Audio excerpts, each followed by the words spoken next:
था कौशिक। बिहार में चुनावी रण में सीएम योगी ताबड़तोड़ चुनाव प्रचार में जुटे हैं। वो लगातार चुनावी दौरा कर एनडीए के पक्ष में माहौल बना रहे हैं।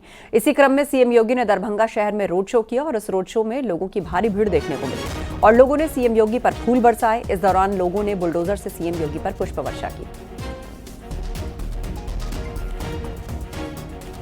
तो चुनावी दंगल में मुख्यमंत्री योगी आदित्यनाथ की हुंकार, बुलडोजर से पुष्प वर्षा हुई, जनता का अभिवादन किया। रोड शो में जन सैलाब उमड़ा और ताबड़तोड़ बिहार के चुनावी मैदान में रैलियां कर रहे हैं सीएम योगी।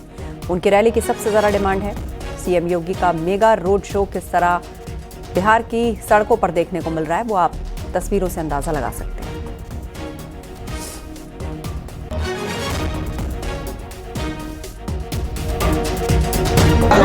सुशासन की सुदृढ़ नींव पर एक समृद्ध और विकसित बिहार के निर्माण के लिए एनडीए की सरकार फिर से बिहार के अंदर आए, इसके लिए प्रधानमंत्री मोदी जी के मार्गदर्शन में बिहार के यशस्वी मुख्यमंत्री श्री नीतीश कुमार जी के नेतृत्व में एनडीए ने श्री संजय श्रावकी को फिर से अपना प्रत्याशी बना करके आपके बीच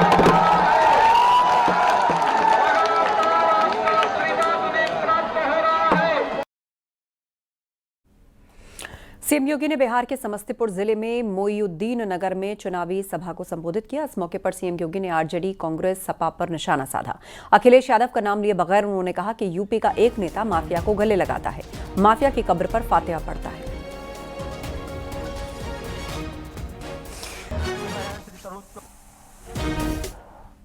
सर, इंडी गठबंधन के लोग ये किसी के नहीं हुए, ये किसी के नहीं हुए।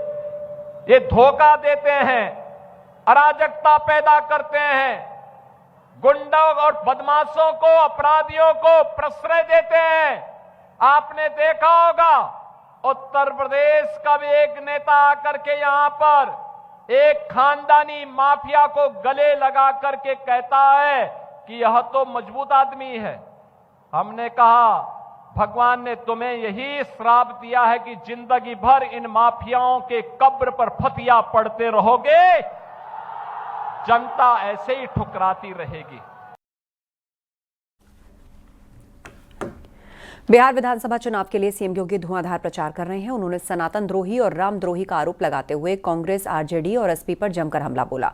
सीएम ने कहा विपक्ष के 3 बंदर हैं, पप्पू, टप्पू और अप्पू, जो अच्छा बोल सुन और देख नहीं सकते।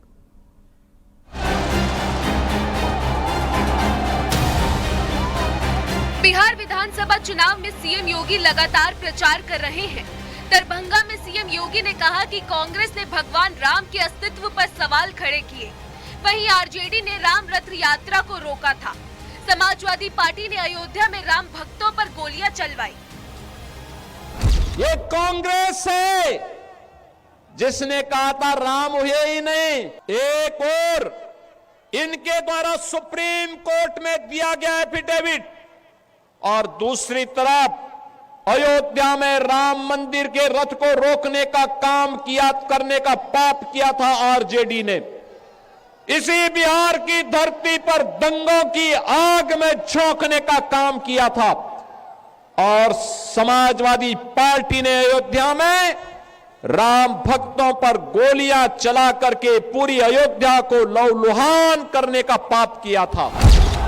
सीएम योगी ने बगैर किसी का नाम लिए कहा कि इंडिया गठबंधन के 3 बंदर हैं, पप्पू, टप्पू और अप्पू। पप्पू कभी अच्छा बोल नहीं सकता, अप्पू कभी सच सुन नहीं सकता और टप्पू कभी सच देख नहीं सकता। आज इंडी गठबंधन के 3 और बंदर आ गए। ये 3 बंदर पप्पू, टप्पू और अप्पू के नाम पर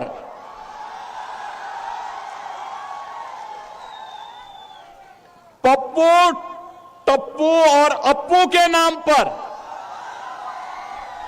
पप्पू सच बोल नहीं सकता, अच्छा बोल नहीं सकता, टप्पू अच्छा देख नहीं सकता और अपू सच सुन नहीं सकता। मुजफ्फरपुर में सीएम योगी ने कहा कि यूपी में कार्रवाई के डर से गुंडे माफिया कांप रहे हैं। सीएम योगी ने लोगों से एक बार फिर एकजुट रहने की अपील करते हुए कहा, बटेंगे तो कटेंगे, एक रहेंगे तो सेफ रहेंगे। हमने तो माफिया का उपचार कर दिया है और ऐसा उपचार किया है, ये बुलडोजर है ना, ये यूपी के अंदर माफिया को चांप चांप करके हाँपने के लिए मजबूर कर दिया है।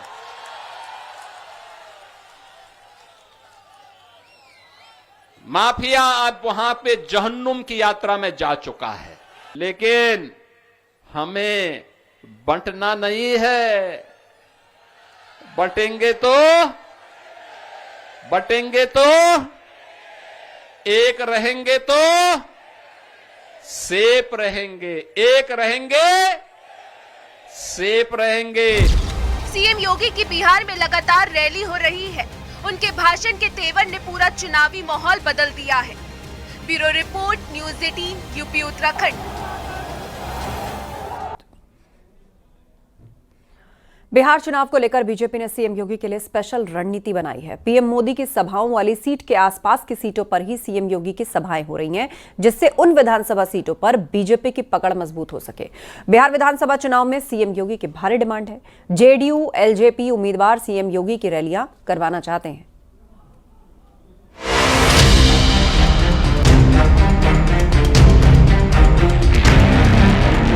जातीय सेनाएं खड़ी करके हिंदू को हिंदू से लड़ा करके पूरे बिहार में बांग्लादेशी घुसपैठियों को यहां पर अराजकता फैलाने की छूट दी गई।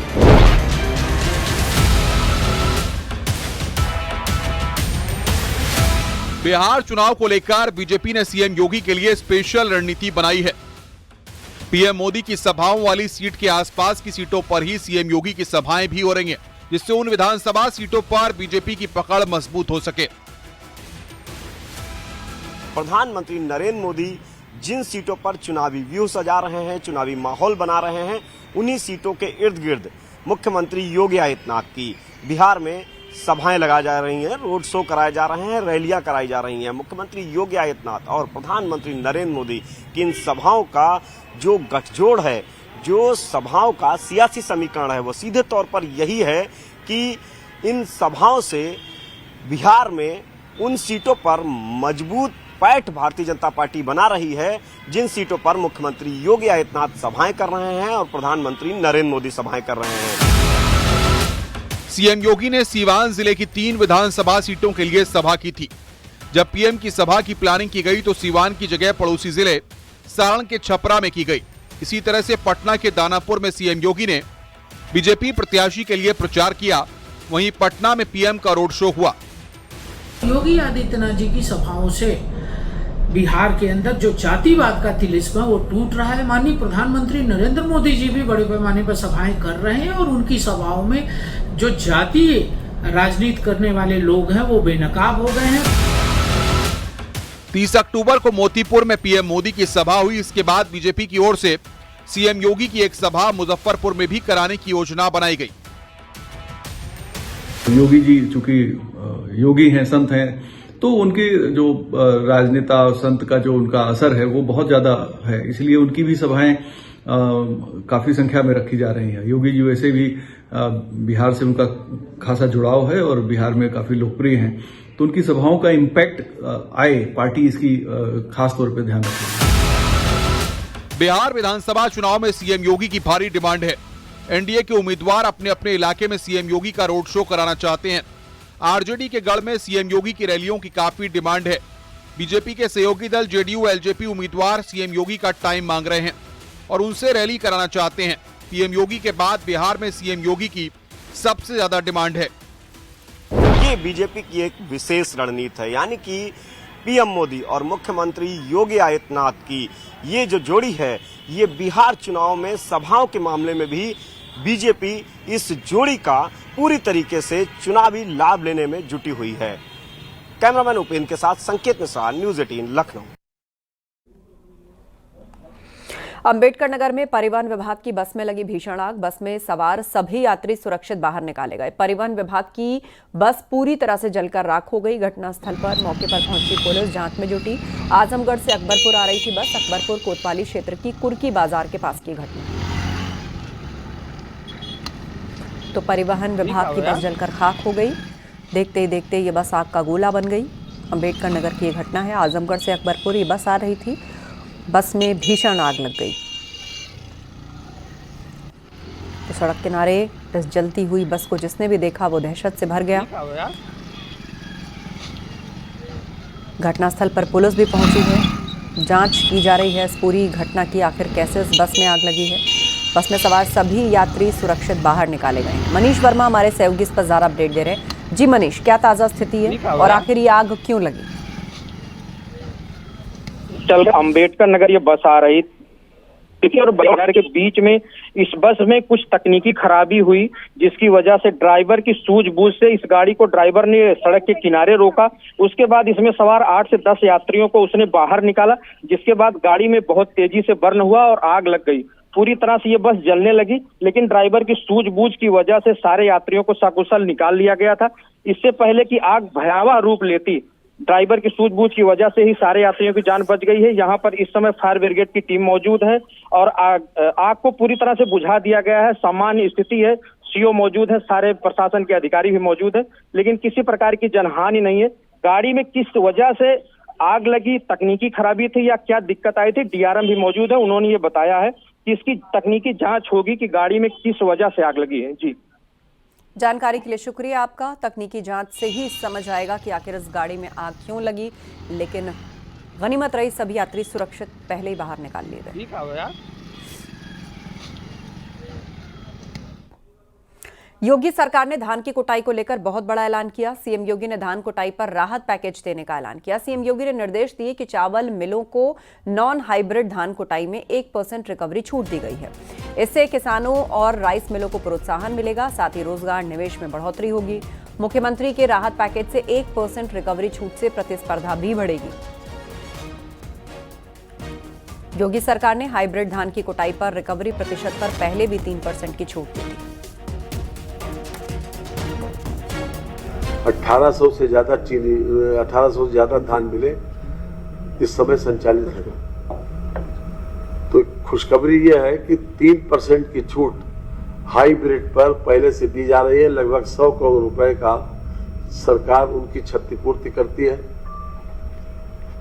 इस बार नया निर्णय सरकार ने यह लिया है कि जो मोटा धान है उस धान के ऊपर भी 1% की छूट सरकार देने जा रही है, जिससे हमारे किसान भी लाभान्वित होंगे कि उनका भाव बढ़ेगा और साथ साथ हमारे धान के मिल वाले वो भी उत्साहित होकर जो कूटने के लिए धान लेंगे उनको भी इस बात के लिए राहत मिलेगी। मुख्यमंत्री योगी आदित्यनाथ ने धान कुटाई पर राहत पैकेज की घोषणा की है। दरअसल मुख्यमंत्री योगी आदित्यनाथ ने सीधे तौर पर निर्देश दिए हैं कि उत्तर प्रदेश में जो नॉन हाइब्रिड का धान है उसकी कुटाई पर राइस मिलर्स को 1% की रिकवरी छूट मिलेगी। यानी कि इससे 13 से 15 लाख सीधे तौर पर किसानों को लाभ मिलेगा और किसान प्रोत्साहित होगा। वहीं राइस मिलर को इतनी बड़ी छूट के बाद जो उत्तर प्रदेश का औद्योगिक ढांचा है वो मजबूत होगा, निवेश के रास्ते खुलेंगे और इसके अलावा जो रोजगार का ढांचा है वो मजबूत होगा। 2 लाख से ज़्यादा रोजगार मिलेंगे।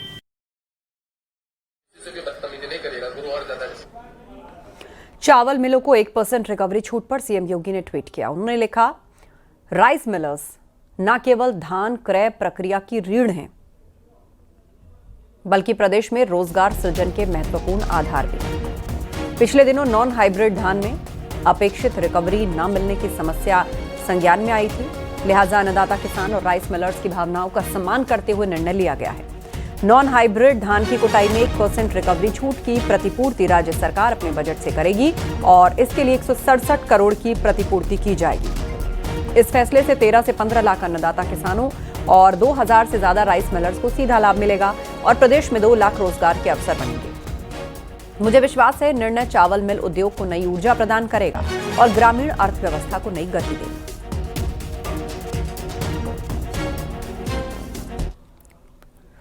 बिहार में छपरा विधानसभा सीट से आरजेडी उम्मीदवार खेसारी लाल यादव ने एक बार फिर राम मंदिर के मुद्दे पर बयान दिया और बीजेपी को घेरा। उन्होंने फिर से मंदिर के बनने से होने वाले फायदों पर सवाल उठाए।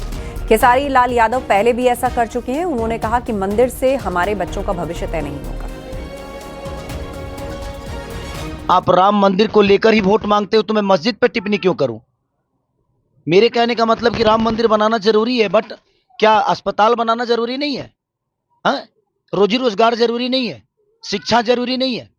रोजी रोजगार के लिए ट्रम्प को वोट करने जाएंगे हम कि आप ही को करेंगे? आप ही को किए हैं। मैं ये कह रहा हूं कि आप बनाइए, दुनिया में सारे हर जगह मंदिर बना दीजिए, लेकिन मंदिर से हमारे बच्चों का भविष्य तय हो जाएगा?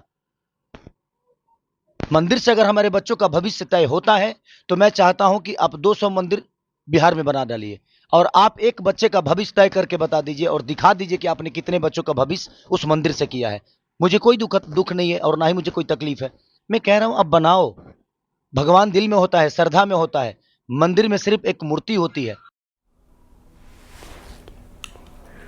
बिहार विधानसभा प्रचार में भोजपुरी फिल्मों के दो हीरो दिनेश लाल यादव निरहुआ और खेसारी लाल यादव में जबानी जंग तेज हो गई है। निरहुआ ने खेसारी को यदमुल्ला कहा तो खेसारी ने निरहुआ से पूछा कि वो किस जाति के हैं। उन्होंने कहा खेसारी को राम मंदिर निर्माण पर सवाल उठाने की हिम्मत कैसे हुई। उनका ज्ञान उन्हीं को मुबारक। मुझे लगता है कि किसी भी व्यक्ति को पहले ये समझना चाहिए कि वो कर क्या रहा है। मैंने उनको इसलिए बोला क्योंकि आप विरोध करना है तो भाजपा का विरोध करिए। आप चुनाव लड़ रहे हैं, आप नीतीश जी का विरोध करिए। आप जिस प्रत्याशी से लड़ रहे हैं उसका विरोध करिए। आपकी हिम्मत कैसे हो गई ये बोलने की कि राम मंदिर के जगह पे हॉस्पिटल बनना चाहिए था? 500 साल जिस मंदिर के लिए हिंदू लड़ते रहे, अपने जान की बाजी लगाए, कुर्बानी दिए और कोर्ट के आदेश आने के बाद जब वहाँ भव्य राम मंदिर बना है तो आप बकवास करते हैं कि वहाँ मंदिर के जगह हॉस्पिटल बनना चाहिए। तो ऐसे आदमी को यदमुल्ला ही कहा जा सकता है, अब ये यादव नहीं हो सकता है।